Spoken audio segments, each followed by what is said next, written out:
한 절씩 교독하고 우리 마지막 말씀은 함께 보겠습니다. 시몬이 사도들의 안수로 성령을 받는 것을 보고 돈을 들여 이르되 이 권능을 내게도 주어 누구든지 내가 안수하는 사람은 성령을 받게 하여 주소서 하니, 베드로가 이르되 내가 하나님의 선물을 돈 주고 살 줄로 생각하였으니 내 은과 내가 함께 망할지어다.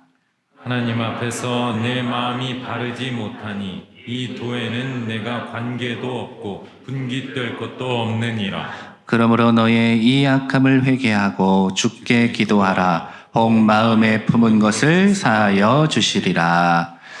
아멘. 아이들이 조금 더 어릴 때 이렇게 자주 물어봤어요. 너 어른 되면 누구랑 살 거야?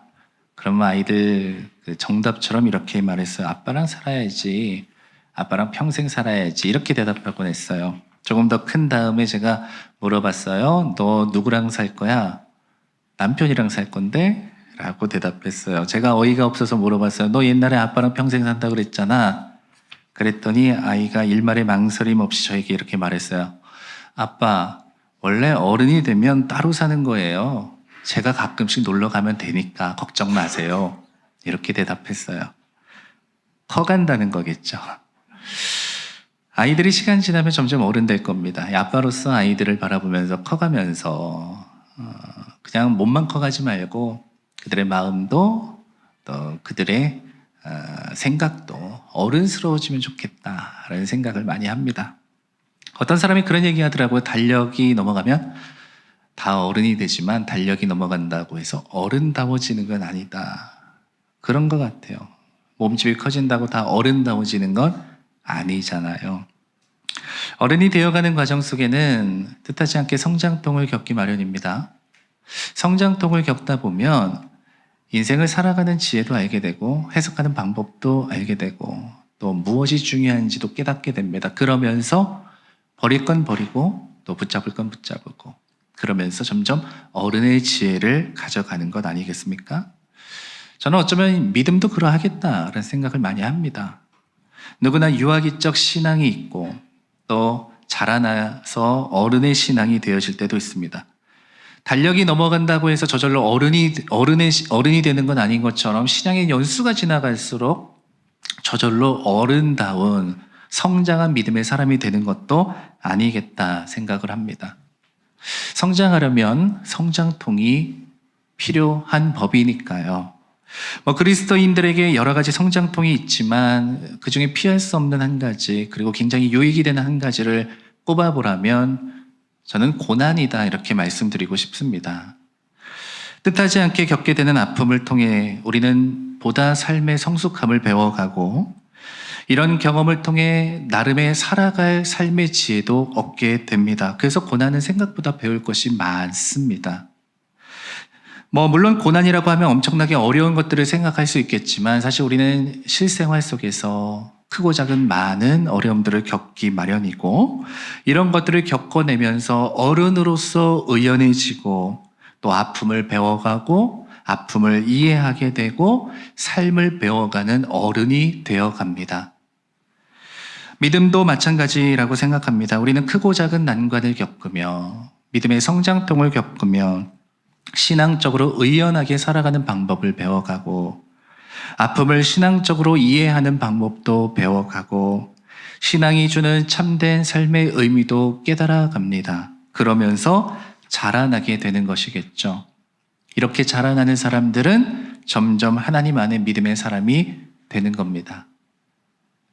일전에 그 황제 펭귄의 다큐를 보았던 기억이 있습니다.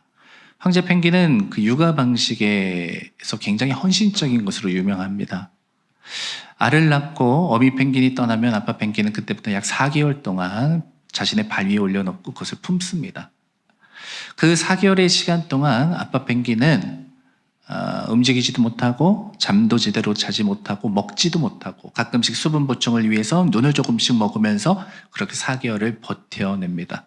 그리고 마침내 알이 부화해서 새끼가 깨어나게 되면 그 새끼를 먹이기 위해 자신의 윗속에 채워두었던 먹이를 개워내어 먹입니다. 그런데 그래도 먹이가 부족하면 자신의 위의 점막을 떼어내면서 그것을 다시 개어내어 아이에게, 그 새끼 펭귄에게 먹입니다. 굉장히 헌신적이죠. 어미 펭귄이 돌아오면 서로 번갈아 가면서 먹이를 먹고 먹이를 물어다 아이에게 먹이게 되죠. 그렇게 헌신적으로 아이를 돌보는, 새끼를 돌보는 황제 펭귄인데요.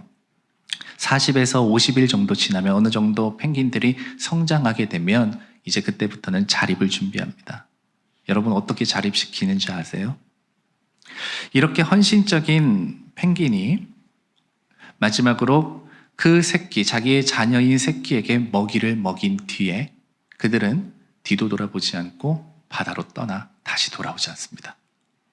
그러면 새끼 펭귄은 그때부터 하염없이 부모를 기다립니다. 나에게 먹이를 먹이다 주던 부모, 나를 안아주던, 품어주던 그 부모가 그리워 계속해서 자신의 보금자리에서 부모를 기다립니다. 그런데 그렇게 일주일의 시간이 지나면 그 새끼 펭귄들은 배가 고플 대로 고파집니다. 그러면 그때부터 행동의 변화가 일어나는데, 자신의 보금자리의 경계를 단 한 번도 넘어가 보지 못했던 이 새끼 펭귄은 그제서야 그 보금자리의 경계선 밖으로 발을 내딛고 바다를 향한 여정을 시작하기 시작합니다. 얘네들한테는 모든 것이 다 낯선 환경입니다.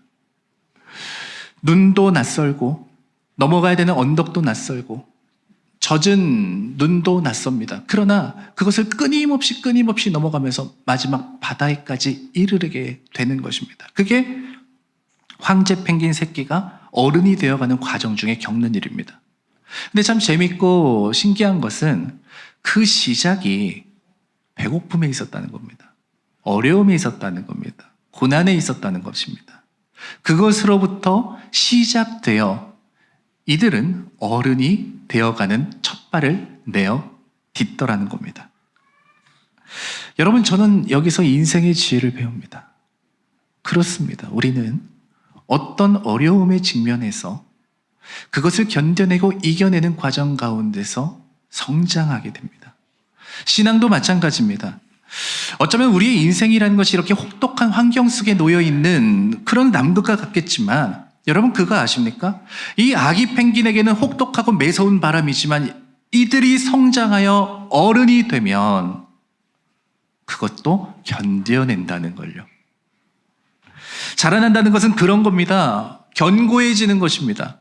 견딜 수 있는 힘이 생기는 것입니다. 근데 신앙은 놀랍게도 이와 같은 길이 우리에게 있다는 것을 끊임없이 제시해주고 있습니다. 믿음의 성장과 성숙은 우리에게 무엇을 말해주고 있습니까? 내게 닥친 어떤 어려움이나 혹은 환난이라 할지라도 그것엔 넘어지지 아니하고 그 때에 하나님의 은혜에 뛰어들 수 있는 방법을 배우게 만들어주는 겁니다. 어떤 상황 속에서도 세상적인 방법이 아니라, 내 인간적인 마음이 아니라 하나님의 믿음의 방식으로 살아갈 수 있게 만들어주는 것이 믿음의 견고함입니다. 그리스도인들이 가진 능력인 거예요. 오늘의 말씀의 배경이 사실 그렇습니다. 스데반의 순교 이후로 예루살렘 교회는 박해를 받게 됩니다. 어려움이 찾아왔다는 거예요. 어려움이 찾아오면 무너지고 모든 것이 사라져야 되는데, 그래서 그들은 어쩔 수 없이 그 공동체가 와해되고 서로 이곳저곳으로 흩어지게 되었는데, 여러분 그곳에서 어떤 일이 일어났는지 아십니까? 하나님의 복음의 역사가 흥왕하게 되었습니다. 왜 그랬을까요? 고난을 당했기 때문에? 어려움을 당했기 때문에? 여기저기 흩어났기 때문에? 아닙니다. 이렇게 하나님 앞에 믿음의 방식으로 살아가는 사람들이 흩어졌기 때문입니다. 오늘 빌립을 통해 사마리아에서 일어났던 일이 그랬습니다. 그들은 고난을 받았으나 거기서 하나님의 은혜를 경험하며 하나님의 뜻대로 살아가는 믿음의 모습을 보이게 됩니다. 그게 바로 성숙한 신앙인들이 살아가는 믿음의 방식인 거예요. 여러분, 그래서 이렇게 말씀드리고 싶어요. 믿음이 성숙해져야 하나님의 은혜로 살아가게 됩니다. 앞에서 말씀드렸지만 몸집이 커졌다고 다 어른다워지는 건 아니라고요. 몸이 커졌으나 여전히 어린아이의 마음을 가지고 있는 어린 성인 아이들이 있습니다. 신앙적으로도 마찬가지입니다. 우리가 연수가 지났다고 해서 저절로 성장하는 것이 아닙니다. 많은 시간이 지났으나 여전히 아이 같은 신앙이 머물러 있는 성인 아이의 신앙도 있다는 겁니다. 왜 그럴까요? 우리에게 주어진 환경 속에서, 상황 속에서 우리는 그때마다 그것을 넘어가는 은혜의 방식을 선택하지 아니하고 넘어졌던 거예요. 실패했던 거예요. 좌절했던 거예요. 넘어가지 못했던 거예요. 여전히 내게 주어진 보금자리에 머물러 있는 그런 행동을 선택했던 겁니다. 오늘 그런 의미에서 등장하게 되는 시몬은 아주 좋은 예가 됩니다. 오늘 말씀에 보면 이 시몬이 등장하게 되는데, 이 사람 뭐 그냥 스쳐 지나갈 수 있지만 성경에 등장하는 사건들이 나름의 의미를 가지고 있지 않습니까? 오늘 이 시몬은 사마리아에 사는 사람인데, 성경에 보면 그가 마술사였다 이렇게 표현하고 있습니다. 마술사라는 것은 뭐 이렇게 눈속임을 해서 신기한 걸 보여주는 사람이 아니라 일종의 주술사 같은 사람이었습니다. 근데 그는 굉장히 용하고 능력 있어 보였어요. 그래서 성경에 보면 지위고하를 막론하고 많은 사람들이 그를 따랐던, 나름 사마리아 지역에서는 유명한 사람이었습니다. 자, 그럼 사람들은 어떻게 이 시몬을 바라봤을까요? 사람들이 바라봤던 시몬에 대한 평가가 오늘 말씀에 등장하는데요. 사도행전 8장 10절에 가보면 그 사람을 향해서 이렇게 말합니다. 이 사람은 크다 일컫는 하나님의 능력이라. 자, 시몬을 향해 사람들이 뭐라고 말했다고요? 이 사람은 큰 하나님의 능력을 행하는 사람이다. 이렇게 말했다고요. 자, 우리가 알고 있다시피 이 시몬이 행한 모든 것은 하나님의 능력과 거리가 있습니다. 그런데 사람들은 어떻게 했다고요? 그를 보면서 하나님의 능력이다. 이렇게 말했다는 거예요. 여러분, 이게 무서운 겁니다. 사람들이 그렇게 받아들이고 그렇게 생각했다는 거, 이게 하나님의 능력이 아닌데 하나님의 능력이라고 생각했다는 거예요. 여러분, 우리가 잘 아는 착각이 바로 그거 아니에요? 하나님이 원하시는 것이 아닌데 이게 하나님이 원하시는 것이라고 착각한다고요. 하나님이 기뻐하시는 것이 아닌데 그것이 하나님이 기뻐하시는 것이라고 생각하게 된다고요. 이게 진짜 무서운 거 아닙니까? 자, 그런데 뭐 어찌 됐든지 간에 이 시몬 앞에 이 빌립이 등장하게 됩니다. 그런데 시몬은요, 빌립이 전한 복음을 듣고 소위 말해 처절히 깨어진 것 같습니다. 그 자신도 자신이 행했던 것이 뭐 하나님의 능력이라고 생각했는지 아닌지 뭐 그것은 뭐 정확히 알 수는 없겠지만, 분명히 빌립이 전한 그 복음을 듣고 무엇인가 그의 마음이 움직였다는 거예요. 자, 그래서 시몬에게 놀라운 일이 일어난 거예요. 무엇입니까? 변화한 거예요. 회심한 거예요. 돌이킨 거예요. 그동안 자기가 살던 방식을 버리고 무엇을 받아들인 거예요? 복음을 받아들이게 되었던 거예요. 별거 아니라고 생각할 수 있겠지만, 여러분, 시몬은 사마리아에서 나름 유명했던 사람이라고요. 자, 그 이후에 시몬은 어떻게 되었을까? 사도행전 8장 13절 말씀 보시면 그 내용이 이렇게 나옵니다. 시몬도 믿고 세례를 받은 후에 전심으로 빌립을 따라다니며 그 나타나는 표적과 큰 능력을 보고 놀라니라. 우리가 시몬의 마음을 알 수 없으니까 여러분 거기까지 보지 말자고요. 이 말씀 그 자체를 우리가 보이는 대로 받아들여 보자고요. 자, 그러면 여러분 보세요. 그럼 시몬은 왜 세례를 받은 거죠? 호기심에 어떤 이유나 목적이 있어서? 아니에요. 복음을 듣고 뭘 한 겁니까? 믿은 거예요. 오늘 믿었다고 말하잖아요. 복음을 듣고 믿은 거예요. 그래서 세례를 받은 거예요. 이게 뭘 하는 거죠? 회심한 거예요. 회심. 돌이킨 거예요. 자, 그리고 나서 뭘 했죠? 전심으로 빌립을 따라다녔대요. 여러분, 전심이라는 게 뭐예요? 온 마음 다하는 거잖아요. 온 마음 다하는 거잖아요. 여러분, 그냥 호기심 때문에 쫓아다녔다면 전심으로 했겠어요? 전심이라는 것은 무엇인가를 버리고 내가 가지고 있었던 무엇인가를 내려놓고 쫓아가야 되는 것들이거든요. 굉장히 강렬하게 다가왔던 겁니다. 그냥 변화되었던 겁니다. 자, 그 이후에 그래서 빌립과 동행하면서 나타나는 표적과 능력을 보았죠. 그러니까 어떻게 된 거예요? 그게 놀라웠던 거예요. 여러분, 하나님을 믿기 전에 우리가 하나님을 부인할 때 그런 능력과 그런 것들을 보면 의심하겠죠. 그러나 여러분, 믿은 후에 그런 것을 보면 어떻게 됩니까? 그건 자체가 은혜입니다. 감격입니다. 아니, 이 시몬이 그렇게 보았던 거예요. 그런 경험을 했던 거예요. 자, 그래서 이때의 시몬의 모습을 한마디로 표현해 보라면 열심. 여러분, 이것 말고 설명할 단어가 없어요. 하나님을 향한 열심으로 불타올랐던 거예요. 전심을 다했대잖아요. 그러니까 아주 열심을 다해서 하나님을 믿었던 거예요. 자, 생각해 보세요. 우리 누구나 다 그런 시절이 있지 않나요? 열심을 다해도 지치지 않는, 열심을 다해도 부족함 없는 그런 믿음의 시절을 지나간다고요. 그런데 오늘 이 말씀을 보면서 우리가 깨닫게 되는 게 뭔지 아세요? 아, 그게 신앙의 성숙을 말하는 것은 아니구나. 다시 말해, 그게 신앙의 끝단계가 아니라 이제 시작되는 것이구나. 우리는 성숙을 향해 나아가야 되는 것이구나 라는 것을 배우게 되는 거예요. 왜냐하면 오늘 이 시몬의 사례를 통해서 그가 겪었던 신앙의 도전을 그가 어떻게 풀어내고 있는지를 볼 수 있기 때문입니다.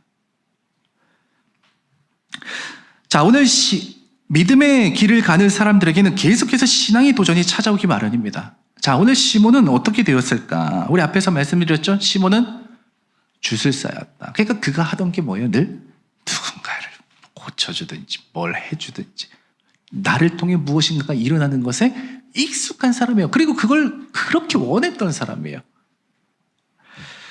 그런데 그가 믿음의 길로 들어섰을 때 바로 그가 그토록 원했던 것 때문에 바로 신앙의 도전을 겪게 됩니다. 시험을 겪게 되는 겁니다. 여러분, 시험은요, 내가 연약한 것이 시험거리가 돼요. 내가 진짜 바라는 거 원하는 것이 시험거리가 되는 거예요. 내가 관심도 없고 나에게 아무런 영향력이 줄 수 없는 것은 시험거리가 되지 못합니다. 오늘 시몬은 그런 시험을 받게 되었던 거예요. 그런 믿음의 도전을 받게 되었던 거예요. 믿음이 성장하는 과정 가운데는 늘 그런 게 있다고요. 그런데 중요한 건 이때 어떻게 하느냐가 중요한 겁니다. 자, 그럼 시몬은 볼까요? 어떻게 했는지? 자, 시몬은 무엇을 보게 되었느냐? 베드로와 요한이 이 사마리아에서 복음이 전해졌다는 소식을 듣고 그곳에 오게 됩니다.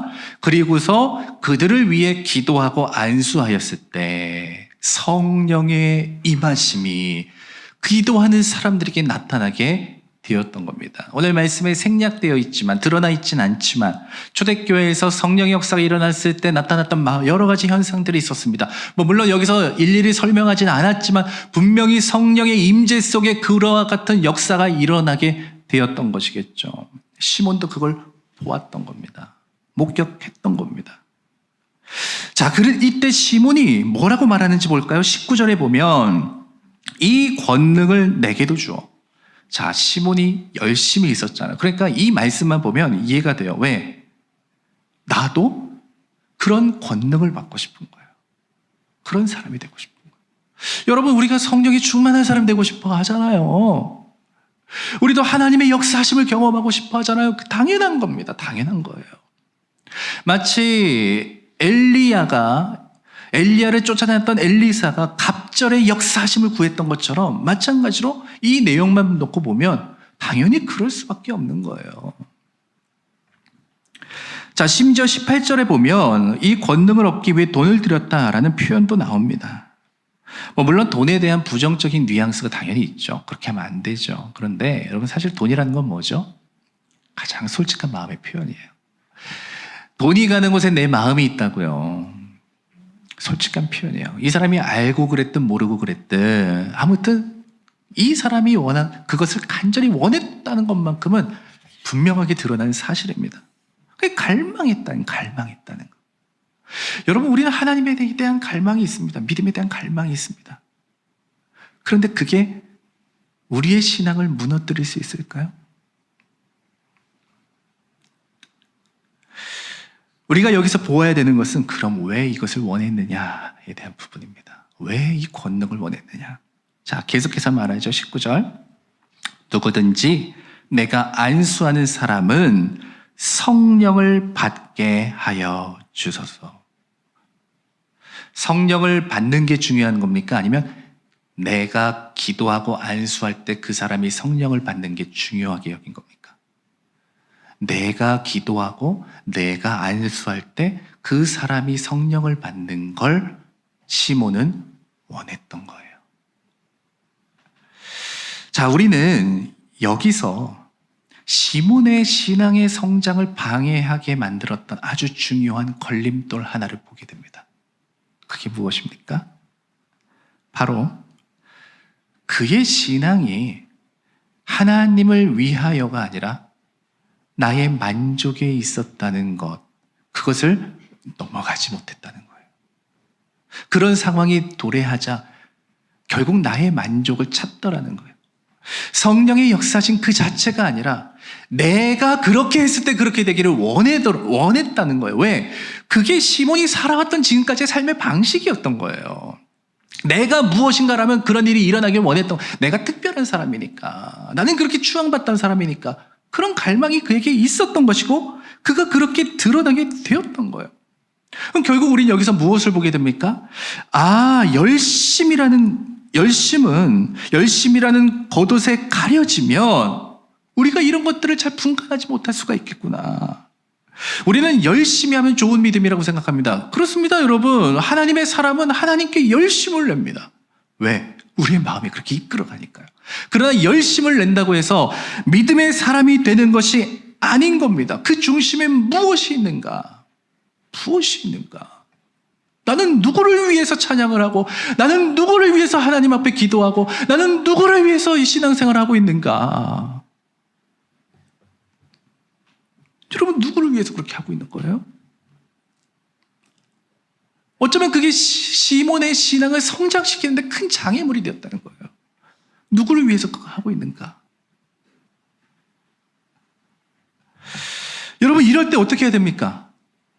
이럴 때 우리가 취할 수 있는 것이 바로 있어요. 뭐냐면 바로 은혜의 방식을 따르는 거예요. 은혜의 방식. 이런 일이 누군가에게 없지 않다는 거예요. 저에게도 있고 여러분들에게도 있을 수 있습니다. 뭐 이것뿐이겠습니까? 우리가 시험에 들 만한 것들이 얼마나 많습니까? 유혹받을 만한 것들이 얼마나 많습니까? 고난받는 것이 얼마나 많습니까? 어려움 받는 것이 얼마나 많습니까? 그런 것들이 우리의 신앙을 넘어뜨리게 만들 수도 있고 오히려 그것이 하나님의 은혜를 경험하게 만들 수도 있다는 거예요. 그래서 베드로가 이렇게 경고하는 거 아닙니까? 21절 말씀. 내가 은과 함께 망할지어다. 그렇게 하면 어떻게 된다는 건 망한다는 거예요. 또 22절에 이 도에는 내가 관계도 없고 분깃이 될 것도 없다. 복음의 능력이 너에게 나타나지 않을 거야. 이렇게 경고하고 있는 거예요. 아니, 열심을 다했는데, 최선을 다했는데 왜 이런 일이 일어나는 거예요? 넘어서지 못했으니까. 여러분, 그래서 신앙의 성장을 계속해서 말씀드리고 있는 겁니다. 왜? 여러분, 이것을 넘어가야 우리의 믿음이 자라나기 때문이고, 우리의 믿음이 자라나야 하나님의 뜻대로 살아갈 수 있는 능력과 힘을 얻게 되는 거예요. 자, 그러면 이런 믿음의 방식은 무엇일까? 오늘 사도가 그래서 시몬에게 오늘 22절에 이렇게 말하고 있는 것입니다. 그러므로 너의 이 악함을 회개하고 주께 기도하라. 혹 마음에 품은 것을 사하여 주시리라. 여러분, 마음에 품은 게 뭐였어요? 자기 만족이었다고, 시몬에게는. 그것 때문에 걸려 넘어졌다고요. 여러분, 이럴 때 어떻게 하라고 말하고 있는 거예요? 너가 할 것은 믿음의 방식이야. 그 믿음의 방식이 뭐예요? 하나님 앞에 엎드리고, 하나님 앞에 엎드리라는 거예요. 그러면 그가 너를 건지시리라. 하나님께 엎드리라. 그러면 그가 너를 건지시리라. 여러분, 우리가 이때 해야 되는 것은 하나님 앞에 엎드리는 거예요. 괜찮다고 방관하지 않는 거예요. 무시하지 않는 거예요. 그냥 지나갈 거라고 다 여기지 않는 거예요. 우리가 이때 할 수 있는 가장 좋은 믿음의 방식은 하나님께 엎드리는 거예요. 왜? 그가 너를 건지시리라. 여러분, 이게 믿음의 방식을 잘 말해주고 있는 거 아닙니까? 아까 황제 펭귄 얘기 드렸잖아요.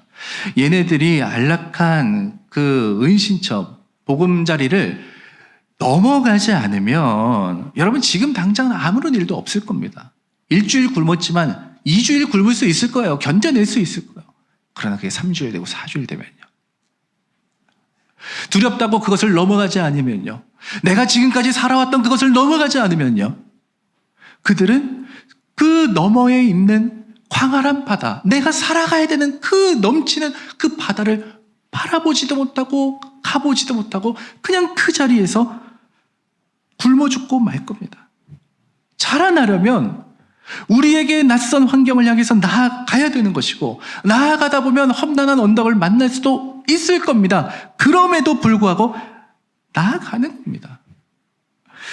우리가 마주하게 되는 환경은 때때로 유혹이 될 수도 있습니다. 우리의 신앙을 넘어뜨리게 만드는 시험거리, 유혹이 될 수도 있습니다. 그러나 그런 것만 있는 것이 아닙니다.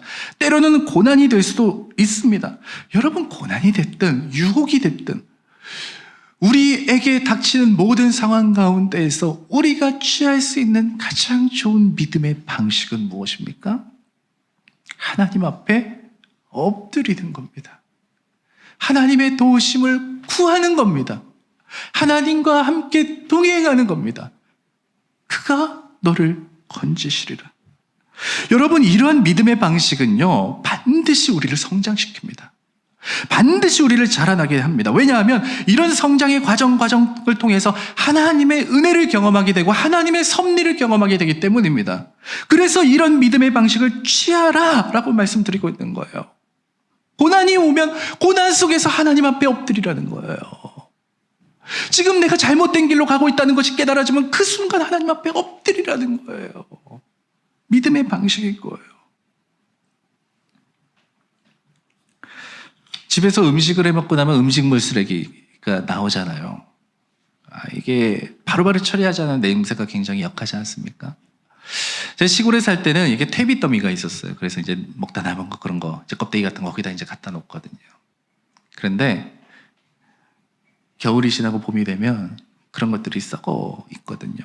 그럼 그거를 떠다가 거름으로 뿌려주곤 했어요. 참 신기한 건 뭔지 아십니까? 썩으면서 나는 냄새는 역하고 가까이 가기가 힘든데요. 그곳에서 자양분을 빨아들이는 곡식들이 있다라는 겁니다. 여러분, 우리 그리스도인들의 삶이 그런 거예요. 이게 그리스도인들이 살아가는 은혜인 겁니다. 모든 상황 속에서 우리는 그것을 자양분으로 만들 수 있는 능력을 가지고 있는 사람들입니다. 우리에게 주어진 어떤 일이라 할지라도 그것을 하나님의 은혜 되게 만들 수 있는 사람들입니다. 자라나면. 혹여 우리 가운데 자녀의 문제로 어려움을 겪고 계신 분들이 계십니까? 얼마나 부모 입장에서 자녀의 문제로 힘이 들고 어렵습니까? 걱정거리가 얼마나 많습니까? 여러분, 이때 우리는 뭘 할 수 있을까요? 그것이 여러분들의 시험거리로 삼지 말고 그것을 하나님 앞에 내어드리십시오. 하나님 앞에 엎드림으로 주님이 건져주시고 주님이 역사해 주시는 믿음의 거리로 만드십시오. 나도 우리 가족도 하나님의 믿음 앞에 성장해 나갈 겁니다. 여러분, 삶의 문제, 건강의 문제, 다양한 어려움을 겪고 계시는 분들 계시지 않습니까? 그렇습니다. 어려움을 겪으면 힘들고 어렵습니다. 그러나 여러분, 그것을 그냥 어려움 그 자체로 두지 마시고 그것을 하나님 앞에 엎드림의 방식으로 나아가십시오. 그 상황 속에서 하나님의 은혜를 경험하게 될 것이고 하나님의 만져주심을 경험하게 될 것이고 하나님의 참된 위로를 경험하게 되면서 이것이 내게는 은혜로구나 라는 것을 경험하게 되는 그런 믿음의 성장이 여러분들에게 생겨나게 될 겁니다. 때로는 신앙의 실패를 겪을 수도 있습니다. 때로는 유혹에 빠질 수도 있습니다. 교만해서 마음이 흔들려서 의심이 들어서 세상을 사랑해서 여러 가지 걸려 넘어지는 일들 때문에 넘어질 수도 있을 것입니다. 여러분, 그때 그것을 그냥 두시지 마시고 우리가 할 수 있는 가장 좋은 것은 그때 돌이켜 하나님 앞에 나와 하나님 앞에 엎드려 주님, 나를 도와주소서. 주님, 나를 건져주소서. 우리는 그 순간 믿음의 방식으로 하나님 앞에 나아갈 수 있다는 겁니다. 왜 그렇습니까? 우리는 이것을 믿기 때문입니다. 하나님의 은혜가 예비되어 있음을 믿기 때문입니다. 그래서 시편의 이 고백, 고난당하는 것이 내게 유익이다. 말도 안 되는 얘기죠. 무슨 고난당하는 게 유익입니까? 그런데 그 고백이 현실이 되어 하나님의 은혜를 누리는 사람들이 있는 거예요. 고난만 바라보는 것이 세상의 눈이라고, 인간적인 눈이라면 우리는 그 속에서 유익을 바라볼 수 있는 믿음의 눈을 가진 사람들입니다. 그러면 그걸 경험하는 사람들은 이게 너무 말이 안 되는 얘기인데 언젠가 말이 되는 인생을 살아가게 되는 거예요. 그게 진실이 되는 순간이 찾아오게 되는 거예요. 저는 하나님께서 우리를 이렇게 성장시키리라 믿습니다. 여러분, 우리 사랑하는 믿음의 사람들이요, 우리 그렇게 자라납시다. 날마다 넘어지는 인생이 아니라 그 순간 하나님 앞에 엎드림으로써 하나님의 도우심을 힘입고 하나님의 은혜를 경험함으로써 우리가 익숙했던 그 보금자리를 넘어 나아갈 수 있는 그 믿음의 사람들로 여러분 우리 세워주십시다.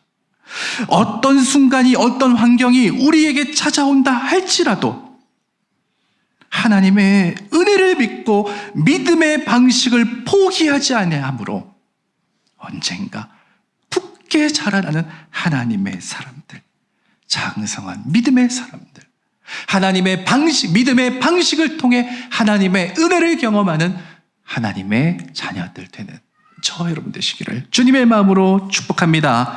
함께 우리 오늘 말씀 붙잡고 오늘 찬양하면서 고백하길 원하는데